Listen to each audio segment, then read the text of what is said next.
Okay అమ్మ, బనకచెర్ల ఎవ్వరికి నష్టం లేదు. కొంతమంది మాట్లాడుతున్నారు, ఇది కరెక్ట్ కాదు.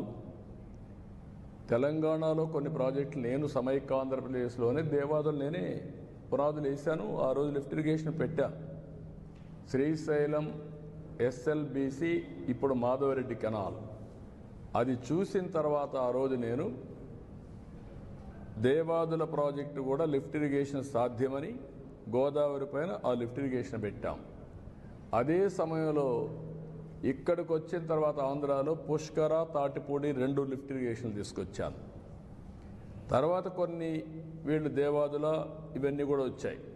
రాజశేఖర్ రెడ్డి ఉన్నప్పుడే ఎల్లంపల్లి అన్నారు, అది రాలేదు, అది కూడా పెద్ద స్కామ్ అయింది. తర్వాత ఈరోజు వీళ్ళు దేవాదులు తీసుకొచ్చారు. గోదావరిలో నీళ్లున్నాయి, పైన ఉండేవాళ్ళు వాడుకుంటారు, కిందలో వాడుకోవచ్చు. 2000 టీఎంసీ నీళ్లు సగటున 100 సంవత్సరాలు సముద్రంలోకి పోయినాయి. సముద్రంలోకి పోయే నీళ్లు ఒక 200 టీఎంసీ ఇక్కడ కానీ అక్కడ కానీ వాడుకుంటే రాష్ట్రాలు బాగుపడతాయి, తెలుగు కమ్యూనిటీ బాగుపడుతుంది, నీటి సమస్య పరిష్కారం అవుతుంది. ఆ విషయమే నేను పదే పదే చెప్తున్నా. ఎవ్వరికీ నష్టం లేదు.